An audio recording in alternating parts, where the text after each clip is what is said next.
Baik, Assalamualaikum warahmatullahi wabarakatuh. Nama saya Ulil Hidayat.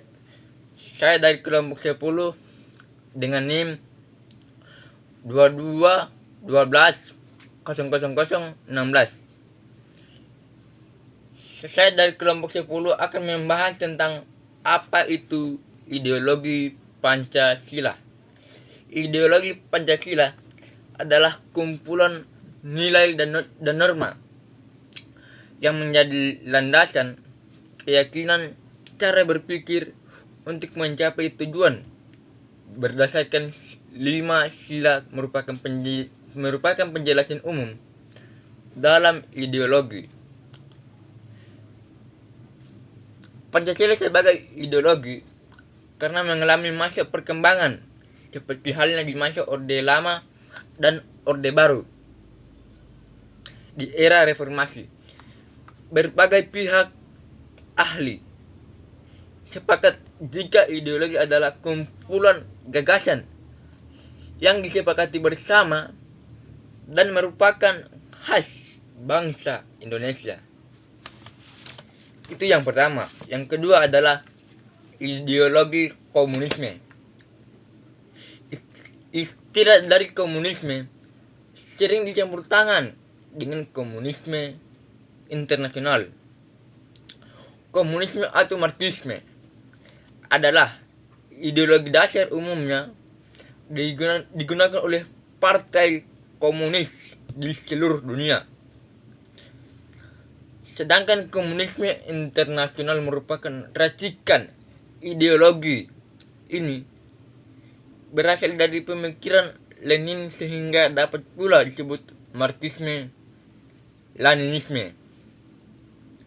Komunisme ahli anti kapitalisme menggunakan sistem partai komunis sebagai alat pengambilan alihan kekuasaan dan sangat menantang kepemilikan akumulasi modal pada individu. Nah, baik. Itulah dari saya yang akan dibacakan oleh saudara Agus. Sekian dan terima kasih. Assalamualaikum warahmatullahi wabarakatuh.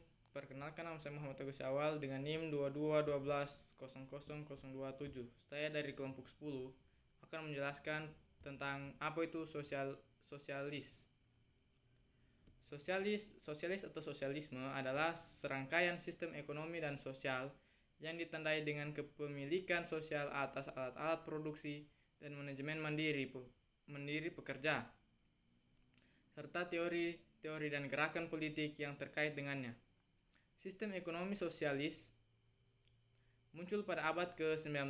Ketika itu, sistem ekonomi sosialis muncul sebagai bentuk perlawanan terhadap sistem kapitalisme yang ada di Eropa. Ketika itu, para kaum borjuis dinilai terlalu menguasai negara sehingga mampu mengatur ekonomi, politik, dan sosial untuk tujuan mereka sendiri. Sistem sosialisme itu sendiri dibagi menjadi dua, yaitu dalam bentuk non-pasar dan dalam bentuk pasar.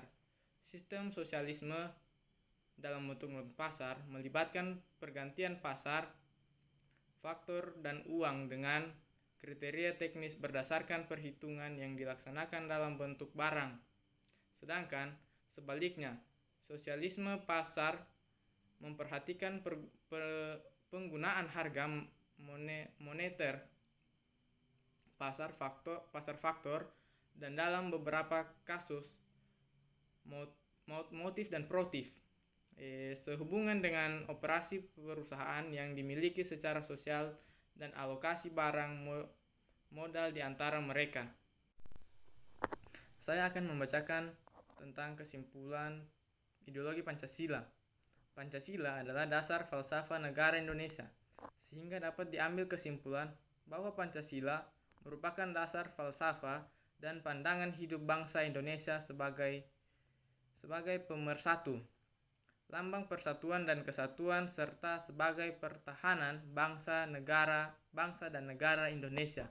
Mungkin sekian dari saya akhiri. Wabillahi taufiq wa hidayah. Wassalamualaikum warahmatullahi wabarakatuh.